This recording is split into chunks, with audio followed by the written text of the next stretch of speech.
Hi guys, James at Rampant Lion Reviews again for you today with another beer review. For this one we are going to head over to California in the United States once again, of course the home of American craft beer, and we're going to go to Chico in the northeastern part of the state, and of course this is home to one of the really pioneering American craft breweries. So I'm talking of course about Sierra Nevada, and today we're going to have a taste of their stout beer, which I believe is actually the last of the core range that I still have to review on here for you, and it's very very highly rated on Rate Beer and BeerAdvocate.com, so I'm really looking forward to trying this one for you tonight, and hopefully I can review some more of their beers in the future because they do seem to have quite a high turnover these days. But anyway, as is usual with my beer reviews then, I'll take you through a very brief history of the brewery. It will only be a minute or two long, but if you want to get straight to the tasting, just fast forward. The brewery website's in the video description for you below, along with a link to my other Sierra Nevada reviews I've done for you before, and like I say, hopefully I can add to that in the near future because they do seem to be doing a lot of experimental brews over the last little while.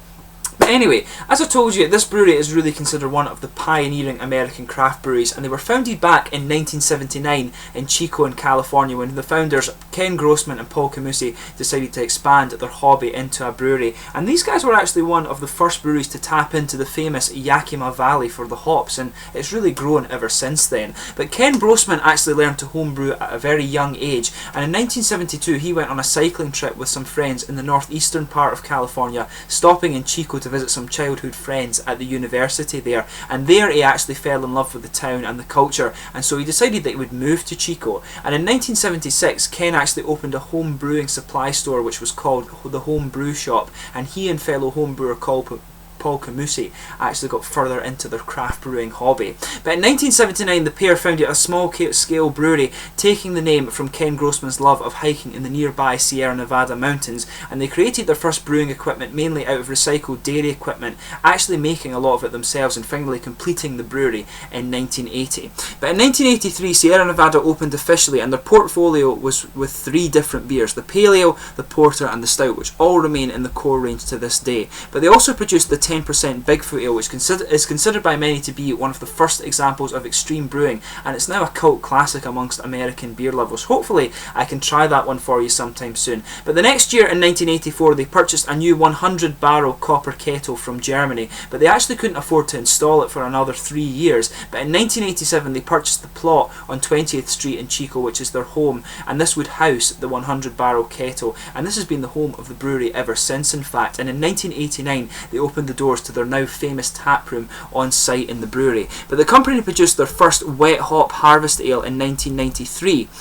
And this beer, actually the same year they also hit the 100,000 barrel mark, and the brewery further expanded in 1997, unveiling a new 200 barrel Hopman brew house with the coppersmiths that produced this original kettle that they bought coming out of retirement from Germany to actually make their new brewery. So very very cool in that regard that they've kept consistency in their brewing. But Paul Camusi actually retired in 1998, and he sold his share in the brewery to Ken Grossman, and they added a 350 seater auditorium in the brewery site late in 2000, and this hosts a wide variety of music events and of different genres and a whole host of other things going on at the brewery. But a beer research lab was also built to the exact scale dimensions of the main brew house, and this was completed in 2005, and the whole idea behind this was that the brewery would be developing new recipes and improving their current brews as well, and for this reason they're considered one of the pioneering breweries in America in terms of research and development in the beer industry. But in 2008 they introduced their event called Beer Camp, and this is where restaurant and bar owners came together to the brewery for a hands-on experience, and it's since become a regular event, and they do produce a new beer from this every year. And the company in 2010 celebrated their 30th anniversary. So as you can tell just by that kind of brief history, they really are a very pioneering brewery, and like many breweries in America they're very dedicated to their kind of green energy, and the whole brewery has been powered by solar energy since 2007, and they actually won the Green Business of the Year award from the US Environmental Protection Agency in 2010, and 99.5% of their solid waste is re-diverted from landfill and used in biodiesel in their delivery trucks, and they also sell the excess grain to the local cattle ranchers as well. So a very eco-friendly brewery, and they've had the same head brewer since 1983 as well, when they were producing 25 to 30 barrels a week which is about 13 to 1500 barrels of beer per year, but now they're producing 780,000 barrels of beer per annum. So that gives you an idea of just how much this brewery's grown. But to list the other beers you can get from these guys, in the core range there's the Pale Ale, the Porter, the Stout, the Torpedo Extra IPA and the Kellerweis Hefeweizen.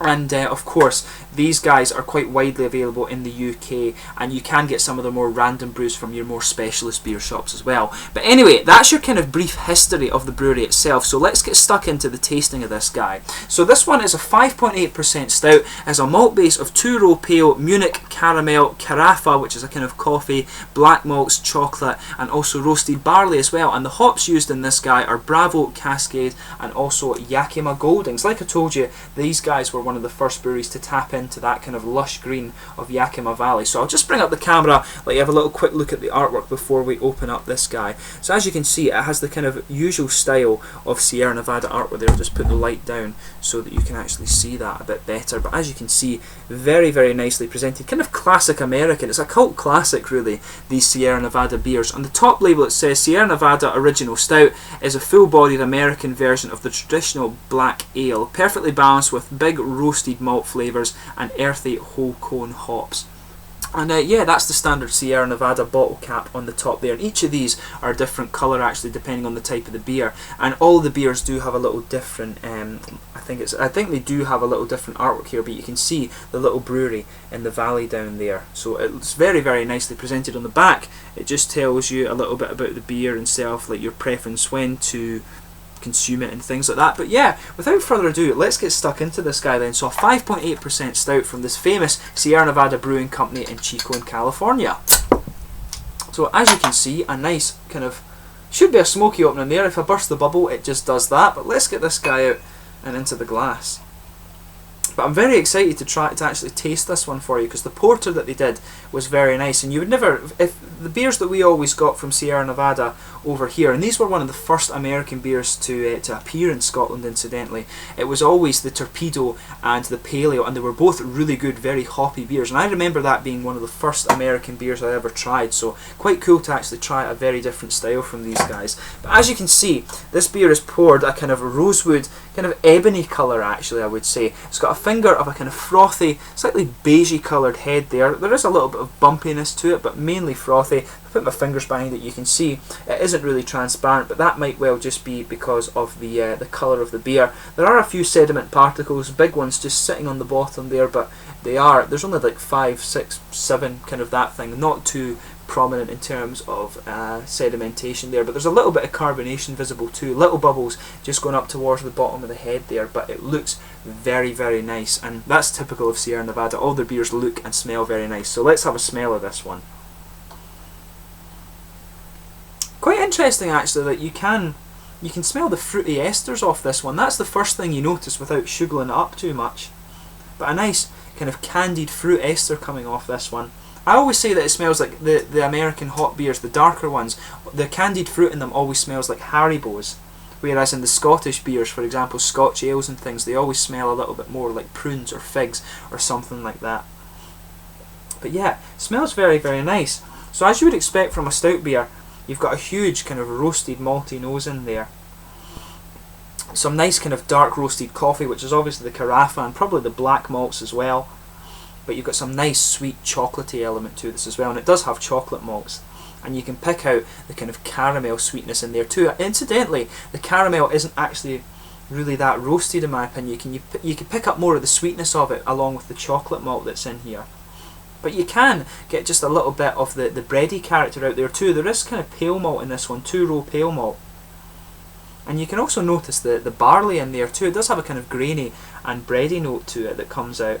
But you can really pick out the kind of candied red fruit or esters in this one. So yeah, a nice big chocolate, bit of a roasted coffee character to it, some sweet caramel in there too. The roasted barley, as I say, is quite prominent, but you've also got some nice grainy breadiness too, and a definite presence from these fruity kind of red candied esters that you associate with these American dark beers. But without further ado, let's get stuck in. So this is the stout from the core range at the Sierra Nevada Brewery in Chico in California. Slanja.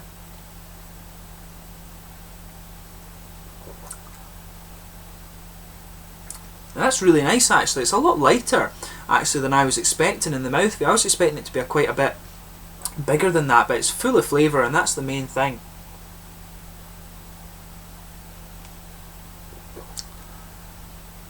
That's one thing I'm noticing with it. Like I was saying in the aroma, the roasted barley in this one gives it a kind of interesting quirk. The roasted barley, usually a lot of American brewers tend to go for the sweeter flavours like the chocolate, and sometimes even the coffee as well is quite popular. Americans seem to love their coffee stouts, in my opinion. But usually you would expect a kind of sweeter one, like the nice milky sort of creamy stout in this one. But this one has a nice kind of barley edge to it, I think. You can really pick that up, and that's one thing I'm really quite good at picking out with these beers, is simply just because a lot of the Scotch beers have that. But yeah, it's got everything you would expect of the stout. You get a nice big bready blanket, just kind of goes right across the tongue on your first taste of that, and there is that kind of roasted barley character goes in there. As the flavour progresses a little bit more, you get some of the kind of roasted coffee coming out, but when the liquid is over your tongue, you get the nice sweet chocolate and caramel there. The caramel just goes down the middle of the tongue, and the chocolatey, the kind of milky chocolate sweetness in there just builds around it, and it builds as you move more into the aftertaste. You can feel that kind of sweetness building and just overtaking the kind of coffee bitterness that starts out in the middle of the palate there.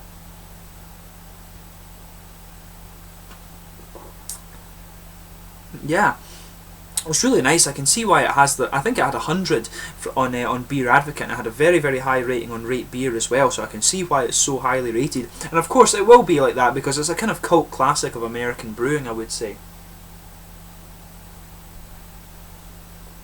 But yeah, it's a beautiful stout beer. It's interesting just because it's very light, and as I say, that kind of nice roasted barley element that's in this one too is quite an interesting quirk, particularly when you think that it's an American beer. I would expect that in a sort of Scottish stout perhaps, but in an American one, it's not something that you expect normally, so it is a very interesting quirk to the beer.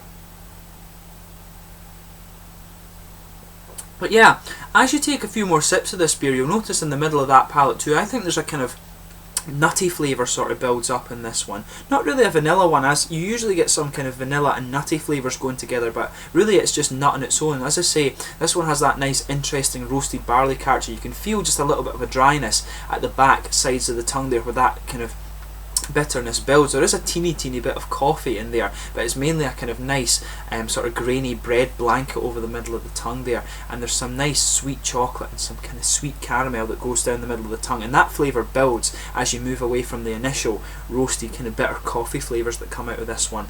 Around the edges of the tongue, you're actually at the very back corners, that's where you're getting the kind of earthy hop characters, and that'll be the Goldings coming out of there.